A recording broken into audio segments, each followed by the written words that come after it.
the secretary did say in some of his interviews that Putin's influence, power, whatever, has clearly been shaken by this, by his speech, by the whole nexus of what has happened. Can you speak to that? Yeah, I will say, as I said a moment ago, this certainly was a new moment in if you think of the events of the last few years. As the secretary said, 16 months ago, the Russian Federation and Vladimir Putin envisioned that Russian forces would be taking Kyiv. And instead, over the weekend, we saw Russian forces taking a Russian Ministry of Defense office inside a Russian city. We saw the entire pretext of this war being questioned openly, something we have done, something our allies and partners have done, something that you have not seen inside the borders of Russia. In fact, you can be thrown in jail for taking that step as an ordinary citizen inside of Russia. We saw Yevgeny Prigozhin directly questioning not just the Ministry of Defense officials, as he's done for some time, but really directly challenging President Putin's leadership. Those are all significant steps and a significant change from what we've seen, certainly in the last 16 months, but over a number of years. What that means going forward, we don't know. Well, has Vladimir Putin, as you know him and as this administration knows him, tolerated this kind of insubordination, whether in the immediate future or long term? Would he tolerate this kind of challenge to his authority? I would not ever want to speculate on how Vladimir Putin might respond to any event, certainly not an event inside Russia. To follow up. Kylie. On the diplomatic efforts that were made over the weekend, did Russians respond to those messages from U.S. diplomats, Ambassador Tracy and the others? I won't speak to the Russian response. I'll just speak to the messages that we delivered to them. I'm not asking you to characterize them. I'm just asking you to say yes or Well, no. it was a if they conversation. responded. It wasn't a one-way. It was Okay. one-way conversations where you deliver and the other did side hangs up. acknowledge. It was a conversation, yes. Okay. And then one thing that the secretary said over the weekend is that to the extent that Russia is now distracted by what's happening internally in its country, that could create an additional advantage for the Ukrainians. How exactly is the United States encouraging the Ukrainians to take advantage of this moment? So I would say that I would frame it slightly differently. We continue to supply the Ukrainians with the equipment they need to conduct the counteroffensive and to defend themselves long term.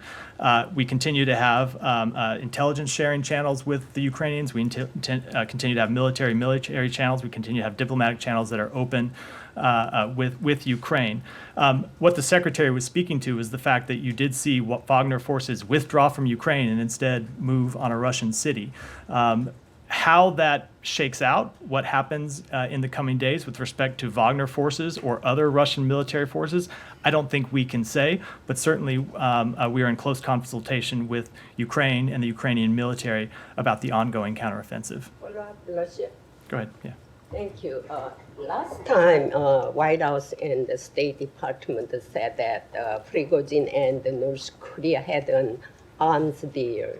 What change do you see in the arms trade between Prigozhin and North Korea? Is there any change will be? I think it's too soon to tell. It's too early to tell how any of the existing Wagner operations or Wagner arrangements will change, if at all, moving forward.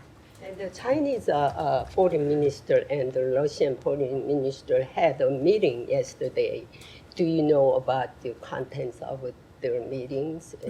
I do not know the contents of those meetings. I will say, we'll reiterate what Secretary Blinken said when he was in Beijing and in a number of interviews afterwards, which when we were in Beijing, this is over a week ago now, or a week ago, it was Sunday and Monday, the issue of Ukraine and the Russia's invasion of Ukraine did come up in our meetings, and Secretary Blinken was quite clear with Chinese officials that he met with that if they wanted to play a constructive role in helping find a just and lasting peace that recognized Ukraine's territorial integrity and sovereignty, we would welcome them playing such a role. But I don't have any readout of those meetings that took place. I'll come to you next. Yeah, just to follow up on that, do you think, is there anything you can sort of pass from Chinese statements about the mutiny Do you, and I guess, do you think that seeing this instability and the cracks in the Russian regime might give China sort of pause in their support for the Russians over the war in Ukraine? I wouldn't want to speculate on how they might read this situation. I would say that I would just reiterate what Secretary Blinken said directly in his meetings to them, which is we would urge them to continue to not support Russia with direct military assistance. We've obviously made our concerns about potential support public in the past. We have not seen them take that step. They discussed that in their meetings. And whether it changes how they've approached this conflict or not, I don't know. But if they did want to play a constructive role that recognized the need to preserve Ukraine's territorial integrity and sovereignty, it's a role that we would welcome them playing. Can I ask about the Belarusian, the element of Belarus in this? Has there been any direct contact between the United States and Lukashenko or people in the Lukashenko regime over this? Not that I'm aware of. Is there any message or is there any impact there would be on relations? Obviously, they're already quite bad with Lukashenko, but is this? How do you see the fact that Prigozhin supposedly is going to Belarus? I think before I comment on that, I want to wait and see what actually happens, where Prigozhin actually does end up before I make any kind of speculative comment about what may occur. Do you think it's possible he won't wind up in Belarus? We just don't have any assessment at this time. Sure. And could I follow up? You mentioned earlier on Africa, the Wagner operations there, that you can't say yet what's going to happen. But is there a message the United States has to countries, say Mali, Burkina Faso, allegedly some other countries that have partnered with Wagner, about what this unrest shows about Wagner's activities and which direction they should go? I will say two things. Number one, to reiterate the message that we have given to these countries publicly and privately in the past, which is that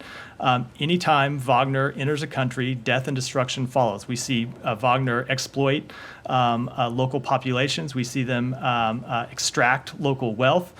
We see them commit human rights abuses. So we have always encouraged any country not to engage with Wagner forces because of the deleterious effects it will have on their countries and most specifically on their people. And then second, with respect to this, I would say what happened over the weekend, it would just reinforce the concerns we've stated about the instability that Wagner brings with it when it enters any country. Alex. Just a couple of questions to follow up on what you just said. To backtrack a little bit, what is the State Department's definition on what happened or nearly happened or failed to happen over the weekend? What do you mean? We just said the events that happened. Do you have any definition of how do you call it? I think the events that happened were Yevgeny Prigozhin took a group of his forces and marched on Rostov and then continued to Moscow and then stopped. Was it a quiet time, or is there any other? I will say no one in the United States government has used that term. I won't speak to what his eventual motivations were, what his intentions were. I'll say it is Vladimir Putin that raised the specter of 1917, not anyone from the United States government.